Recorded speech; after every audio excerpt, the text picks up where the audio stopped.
Hello दोस्तों, welcome too complicated study.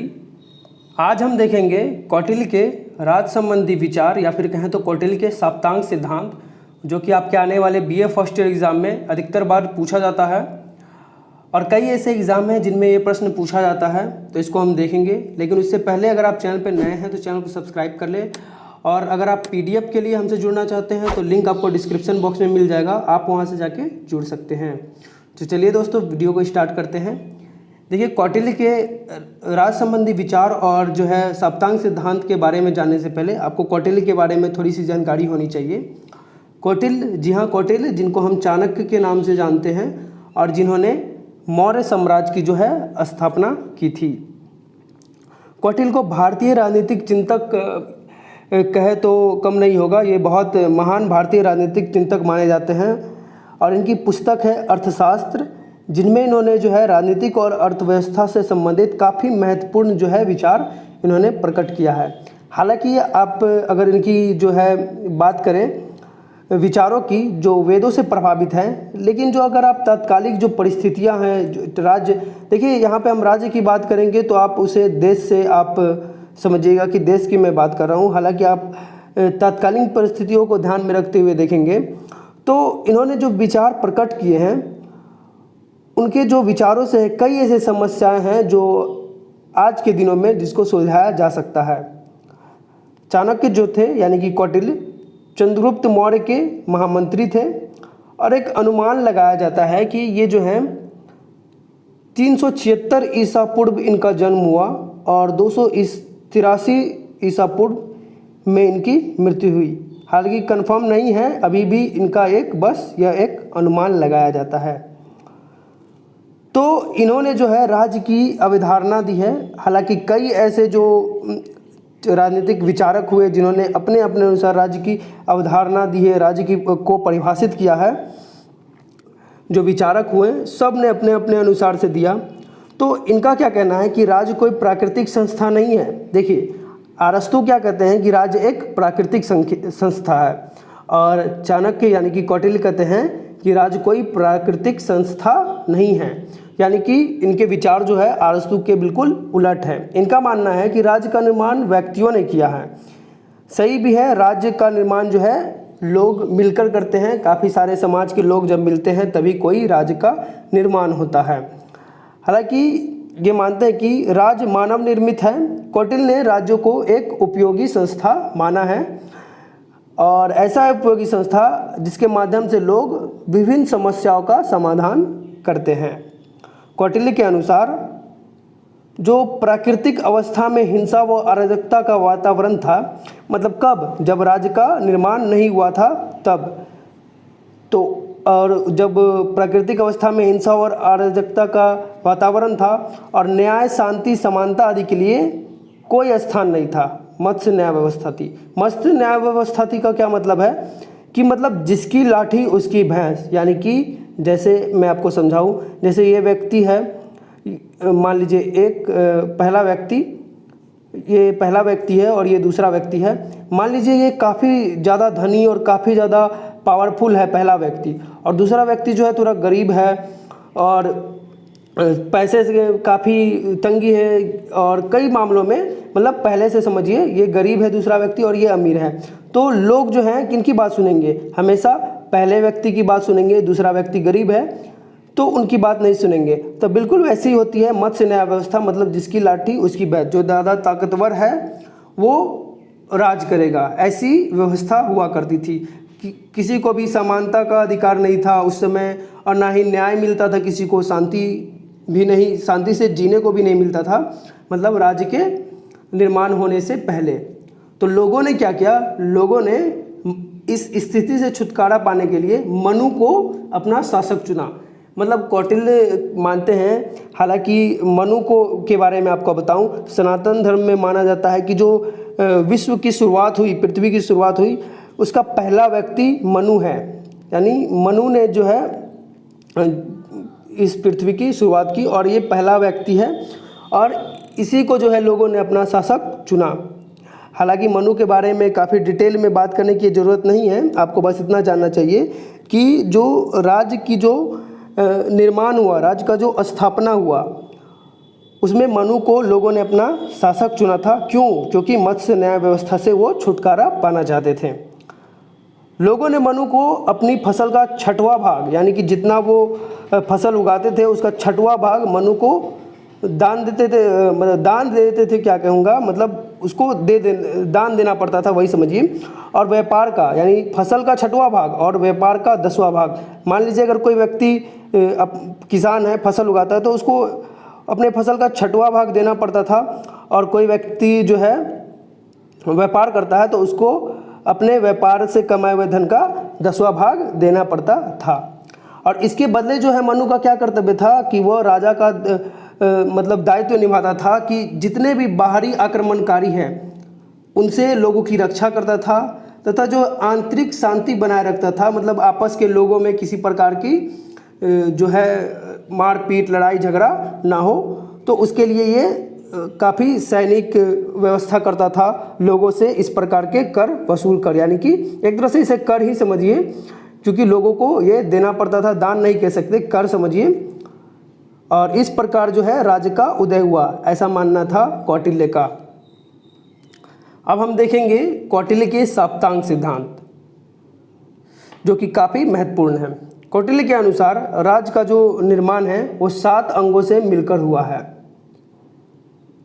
कौन कौन से अंग हैं आपको चलिए बताता हूँ।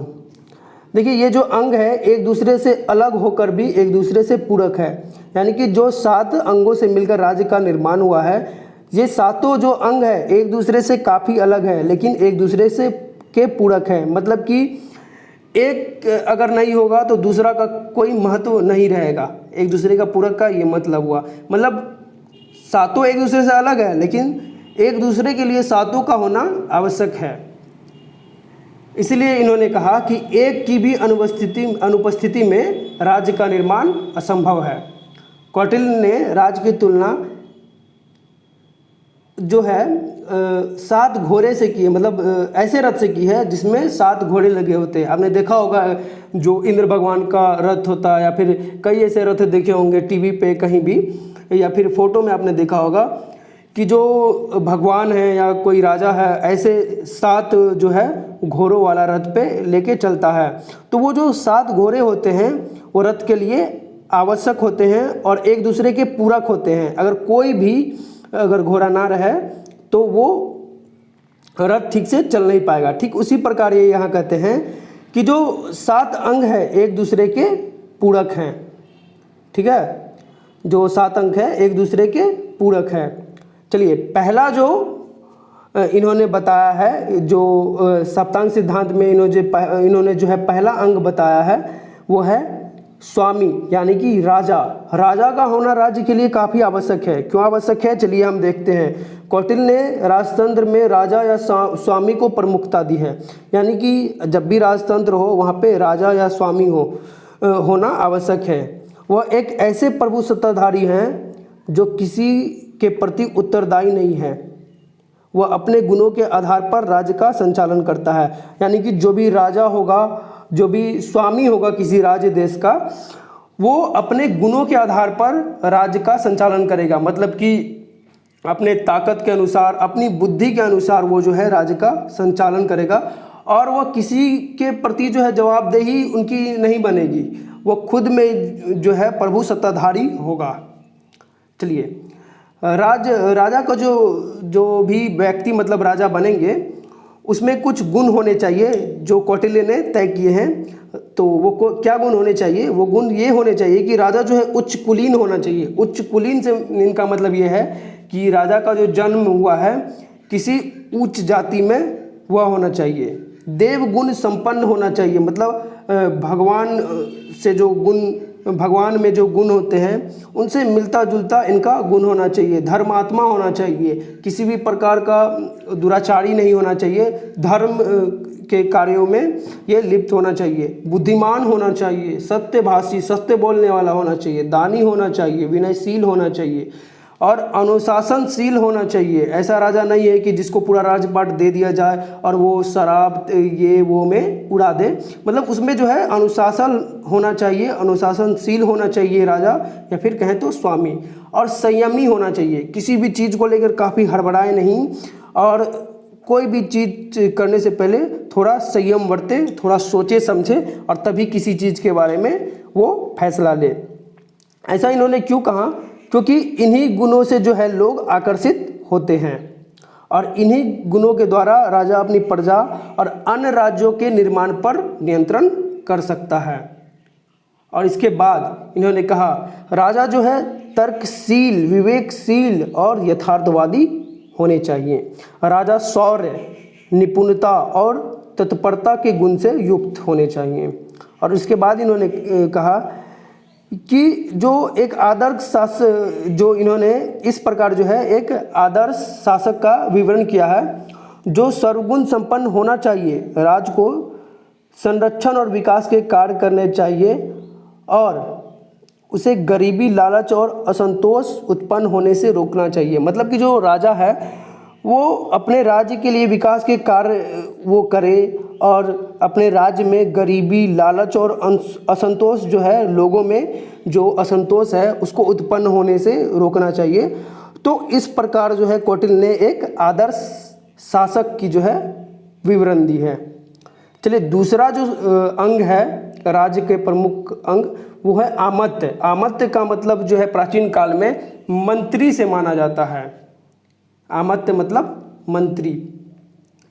तो दोस्तों आमत्य जो क्या होते हैं, मतलब जो मंत्री होते हैं वो राज्य की आंखें होते हैं। मतलब जो राज्य जो देखते हैं, राजा जो देखते हैं, या फिर जो सब जो नियंत्रित करते हैं राजा, वो मंत्री के द्वारा ही करते हैं। इसीलिए जो कौटिल्य ने कहा है कि आमत्य राज्य की आंखें होते हैं। आमत्य कानूनों का निर्माण और कानूनों को लागू करने के लिए महत्वपूर्ण होते हैं। इसीलिए आमत्य के में जो है विशेष गुण होने चाहिए। और कौन कौन से गुण होने चाहिए? वह स्वदेश में उत्पन्न होने से मतलब है कि उनका जो जन्म है वो उसी राज्य में होना चाहिए। उच्च कुलीन होना चाहिए, राजा तो उच्च कुलीन होना ही चाहिए। साथ ही साथ मंत्री यानी कि आमत्य जो है वो भी ऊंचे कुल में पैदा हुआ होना चाहिए, चतुर होना चाहिए। जी हाँ, मंत्री का चतुर होना काफ़ी ज़्यादा आवश्यक है। तो मंत्री जो है चतुर होना चाहिए। उसके बाद मंत्री यानी कि आमत्य बुद्धिमान व स्वामी भक्त होना चाहिए।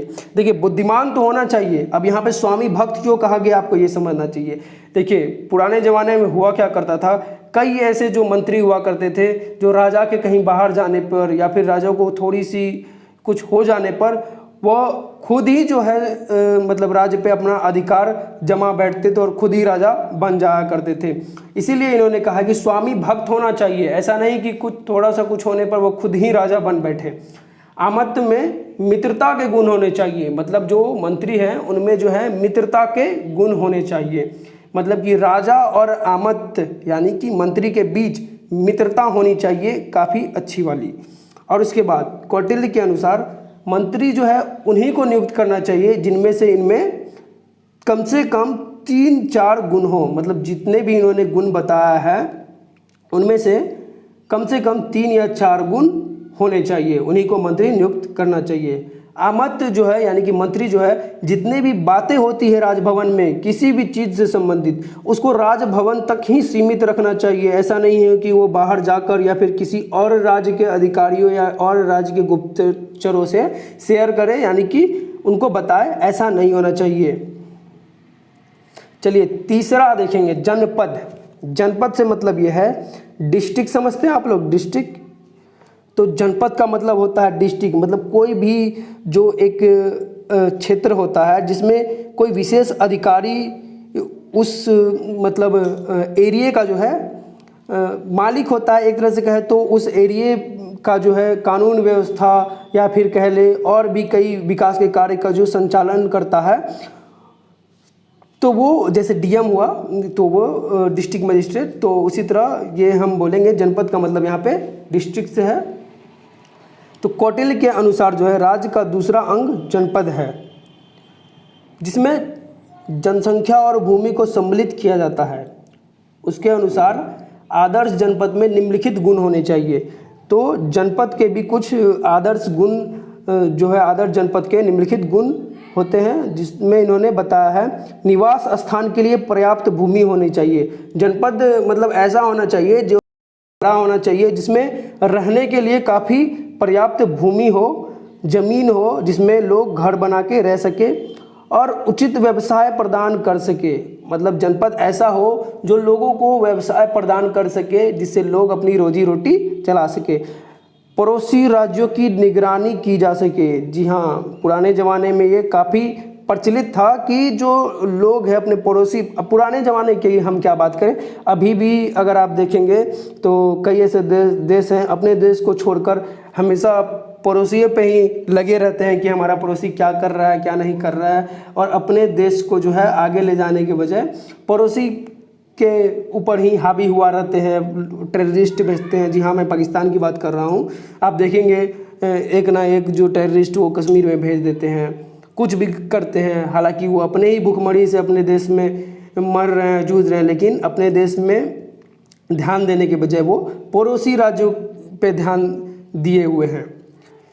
खैर वो अलग बात है, उस पर हम कभी डिटेल में चर्चा करेंगे। चलिए आगे देखते हैं। वन्य जीवों की रक्षा हो सके, मतलब जनपद ऐसा होना चाहिए जिसमें वन्य जीवों की रक्षा हो सके। उपजाऊ कृषि भूमि और मतलब उपजाऊ कृषि भूमि उसमें होने चाहिए और साथ ही जिसमें खनिज भी उपलब्ध हो सके। जल मार्ग तथा स्थल मार्ग दोनों होने चाहिए। तो इस प्रकार जो है कौटिल्य ने बताया है कि जनपद ऐसा होना चाहिए, राज्य ऐसी भूमि पर होनी चाहिए जो मानव के सभी आवश्यकताओं को जो है पूरा कर सके। चौथा देखेंगे हम, दुर्ग यानी कि किला। कौटिल्य जो है बताया है कि किला को राज्य की बाहें मानते थे। मतलब कौटिल्य जो थे वो उनका मानना था कि किला जो है राज्य की बाहें यानी कि हाथ जो समझते हैं दोनों बाहें, भुजाएं मानते थे। कौटिल्य जो है राज्य को बाहें मानते थे। कौटिल्य के अनुसार राज्य की सुरक्षा के लिए किलाबंदी आवश्यक है। उनके अनुसार राज्य को अपने जनपद की सीमाओं के चारों ओर दिशाओं में किले बनवाने चाहिए। कौटिल्य ने 4 प्रकार के किलाओं का वर्णन किया है। कौन कौन से किला आप यहाँ पे देख सकते हैं। एक जो है पर्वत दुर्ग, यानी जिसे हम पर्वत किला कहते हैं, इसका मैंने यहाँ पे पिक्चर लगाया हुआ है तो आप इसे देख सकते हैं। यह एक पर्वत दुर्ग है यानी पर्वत किला है। पर्वत दुर्ग, यह दुर्ग चारों ओर से पर्वतों से घिरा हुआ होता है। आप देखेंगे इसके जो पीछे है चारों ओर पर्वत ही पर्वत है, तो ये पर्वत दुर्ग है यानी कि पर्वत किला है। और उसके बाद धनाब दुर्ग, यह रेगिस्तान में जो दुर्ग होते हैं ना, आप राजस्थान कभी जाइएगा वहाँ देखेंगे, वहाँ भी कई ऐसे किले हैं जो रेगिस्तान में बने हुए होते हैं, जहाँ दूर दूर तक आप देखेंगे। कभी रेगिस्तान में जाएंगे तो देखेंगे दूर से आपको दिखाई देगा कि हाँ वहाँ पे पानी है, लेकिन आप पास जाएंगे तो आपको वहाँ पे रेत दिखाई देंगे। तो ये होते हैं धानबंद दुर्ग, यानी कि रेगिस्तान में जो किले बने हुए होते हैं उसे हम धानबंद दुर्ग कहते हैं। उसके बाद जो होता है वन दुर्ग, यानी कि जो दलदल तथा कांटेदार झाड़ियों से घिरे होते हैं, ये वन दुर्ग कहलाते हैं। उसके बाद होता है औद्योगिक दुर्ग, चारों ओर से पानी से घिरा होता है यह औद्योगिक दुर्ग। उसके बाद आता है जो सप्तांग सिद्धांत में जो है 5वां अंग जो है राज्य का, वो होना चाहिए कोष यानी कि खजाना। और काफ़ी इम्पोर्टेंट भी, क्योंकि अगर खजाना नहीं होगा तो राज्य चलेगा कैसे। तो कोष जो है राजा के मुख के समान है, यानी कि जो खजाना होता है वह राजा के मुंह के समान होता है। ये कौटिल्य का मानना है। कौटिल्य का कहना है कि खजाना राज्य के लिए आवश्यक है। और खजाना कैसा होना चाहिए? खजाना ऐसा होना चाहिए जिसमें पूर्वजों और स्वयं के जो धर्म पर आधारित कमाई का संचार हो, यानी कि किसी भी तरीके से जो है छीन झपट की उसमें खजाना नहीं होनी चाहिए। और खजाना जो है पूर्वजों की जो पूर्वजों ने संयोजा हो वो होना चाहिए, और खुद की कमाई हुई या फिर खुद से जो उन्होंने संयोजा हो वो होना चाहिए। और इसके बाद हम देखेंगे कोष यानी कि खजाना में सोना, चांदी, नकदी और रत्न होने चाहिए। और ये क्यों होने चाहिए? क्योंकि आपदा के समय प्रजा की इससे रक्षा की जा सकती है। उसके बाद कोष यानी कि खजाना में वृद्धि के लिए राज्यों को अनैतिक साधनों का प्रयोग नहीं करना चाहिए। जैसा कि मैंने अभी आपको बताया, किसी भी प्रकार का छीन झपट या फिर किसी तरह अनैतिक साधनों का प्रयोग खजाना में वृद्धि करने के लिए राज्य को नहीं करना चाहिए। राज्य को कोष में वृद्धि करने के लिए कर लगाने चाहिए। कई ऐसे कर हैं जो राज्य लगा करके अपनी खजाना में वृद्धि कर सकते हैं, जैसे कि भूमि कर हो गया, बिक्री कर यानी कि जो लोग व्यवसाय करते हैं उनके कर। जैसा कि मैंने आपसे पहले बताया कि मनु को लोग क्या करते थे, अपने व्यवसाय का 10वां भाग दे देते थे। और जो है जो किसान लोग हुआ करते थे, जो खेती किया करते थे, वो लोग अपने जो 1/6 भाग यानी कि 6ठा भाग जो है अपने व्यवसाय यानी खेती का वो दे दिया करते थे। उसी प्रकार अपने जो राजा को जो है अपने जो कोष में वृद्धि करने के लिए विभिन्न प्रकार के कर लगाना चाहिए, आयात निर्यात कर लगाना चाहिए, लेकिन कर अचानक नहीं लगाने चाहिए। अब ऐसा भी नहीं होना चाहिए कि कर अचानक रातों रात उठे, सो के उठे रात में, सुबह हुआ उठे और उसके बाद अचानक से कर लगा दिए कि हाँ आज से ये कर लागू किया जाता है, आज कर इतना बढ़ गया। ऐसे नहीं करना चाहिए, उसके लिए थोड़ी समय देनी चाहिए। तो काफ़ी नैतिक तरीके से इसको भी चलाना चाहिए। और कर भी कुछ अधिक नहीं होना चाहिए, कर भी जो है उतना होना चाहिए कि जितना लोग खुशी खुशी दे दे और जो राज्य के हितों में भी हो और लोगों के हितों में भी हो, यानी दोनों के हित में कर होना चाहिए। उसके बाद हम देखेंगे दंड यानी कि सेना यानी कि आर्मी जिसे हम कहते हैं, तो इसका होना राज्य के लिए काफ़ी ज़्यादा आवश्यक है। अब ऐसा क्यों?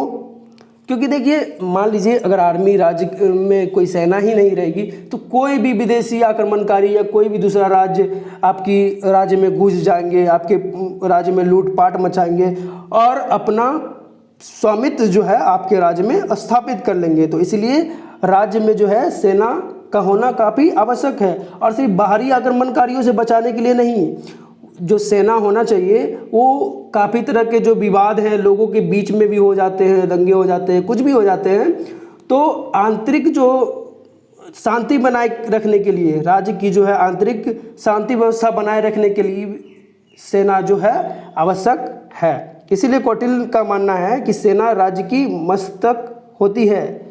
सेना के माध्यम से राजा विदेशी आक्रमणकारियों से रक्षा कर सकता है तथा आंतरिक व्यवस्था जो है वह बनाए रख सकता है। अब सेना में भर्ती भी वंशानुगत आधार पर होनी चाहिए, मतलब कि जो सेना में जो लोग भर्ती होते हैं उनका भी भर्ती वंशानुगत आधार पर होनी चाहिए। मतलब कैसे वंशानुगत आधार पर? मतलब कि जो ऐसे सैनिक युद्ध कौशल से जो है परिचित होते हैं, मतलब लोगों को सेना में डालना चाहिए। ऐसे जो जात के लोग हैं, मतलब कि क्षत्रिय लोगों को सेना में डालना चाहिए जो पहले से ही युद्ध कौशल से काफ़ी परिचित हो, जो सामर्थ्य हो, जिसमें सामर्थ्य हो दूसरे सेना से लड़ने के लिए, दूसरे राज्यों की सेना से लड़ने के लिए। तो ऐसे लोगों को जो है सेना में भर्ती देनी चाहिए। सेना में जहाँ तक हो सके, देखिए यहाँ पे इन्होंने कहा है जहाँ तक भी हो सके क्षत्रिय लोगों को ही भर्ती करनी चाहिए। अब ये कहाँ तक ठीक है ये मैं तो इस पे डिस्कस नहीं करूँगा, लेकिन आप मुझे कमेंट करके ये बताएं क्या ये ठीक है कि सेना में केवल क्षत्रिय लोगों को ही भर्ती करनी चाहिए? आपका इस पर क्या मानना है आप मुझे कमेंट करके ज़रूर बताएं। और इनमें इन्होंने बताया कि जो सेनापति जो है उनको क्या होना चाहिए, उनको विभिन्न प्रकार के युद्ध जैसे छल कपट, विषाक्त रसायनों आदि की जानकारी होनी चाहिए। पुराने ज़माने में हुआ क्या करता था, कई प्रकार के युद्ध लड़े जाते थे। ऐसा नहीं है कि हथियार ले लिया और आमने सामने से एक दूसरे पे वार किए जा रहे हैं। उस समय युद्ध में कई प्रकार, छल कपट, पीछे से वार, कुछ भी चलता था। विषाक्त रसायनों मतलब कि जो है रसायन, अभी भी आप देखेंगे कि रसायन वार होते हैं, लेकिन उस समय जो है कुछ विषैले पदार्थ का उपयोग कर लिया जाता था युद्ध में। तो इसीलिए उन सभी चीज़ों की जो है जानकारी सेनापति को होनी चाहिए, ऐसा मानना था कौटिल्य का। उसके बाद सातवां जो है जो अंग, सप्तांग सिद्धांत का जो सातवां अंग है, राज्य का जो अंग होना चाहिए वो होना चाहिए मित्र। मित्र किसका मित्र? राज्य का मित्र, यानी कि राज्य के मित्र राज्य के कान होते हैं। ये किसका कहना है? कौटिल्य का। जो राज्य के मित्र होते हैं ये राज्य के कान होते हैं, क्योंकि कौटिल्य के अनुसार राजनीति में अलगाववाद मृत्यु के समान है। और ये सही भी है, राजनीति में अगर अलगाववाद हो तो ये मृत्यु के समान है। अतः राज्य की स्थिति का पता राज्यों के मित्रों से चलता है। देखिए ये सच्चाई भी है। अगर आपको किसी के बारे में भी पता लगाना हो तो आप देखेंगे आप अपने मित्रों के द्वारा ही लगाते हैं। और जो दोस्त होते हैं, मतलब जो राज्य के दोस्त होते हैं, उससे जो है राज्य की स्थिति पता चलती है। मतलब कि जितने जो राज्य है उसके जो शक्तिशाली लोग होते हैं, आप ये एक चीज़ देखेंगे, जो शक्तिशाली लोग होते हैं, जो अपने आप में सामर्थ्यवान होते हैं, काफ़ी पैसे वाले होते हैं, शक्ति में काफ़ी अधिक बलशाली होते हैं, उसके मित्र भी अधिक होते हैं। इसीलिए जो राज्य के मित्र से राज्य की जो है स्थिति का पता चलता है और राज्य की अधिक शक्तिशाली होने का भी पता चलता है। कौटिल्य का यह भी मानना है कि मित्र दो प्रकार के होते हैं और ये सही भी है। मित्र जो है दो प्रकार के होते हैं। कौन कौन से? सहज मित्र और कृत्रिम मित्र। सहज मित्र कौन से होते हैं? सहज मित्र वे होते हैं दोस्तों जो हमेशा आपके साथ रहते हैं, दुख में सुख में हर समय आपका जो है साथ निभाते हैं, वो सहज मित्र होते हैं। परंपरागत मित्रता, जी हाँ, जो हमेशा परंपरागत मित्रता निभाते हैं और प्रत्येक मुसीबत में हमारी सहायता करते हैं, वो सहज मित्र होते हैं। और उसके बाद आते हैं कृत्रिम मित्र। वह होते हैं जो जीवन और संपत्ति की रक्षा के लिए बनाया जाता है।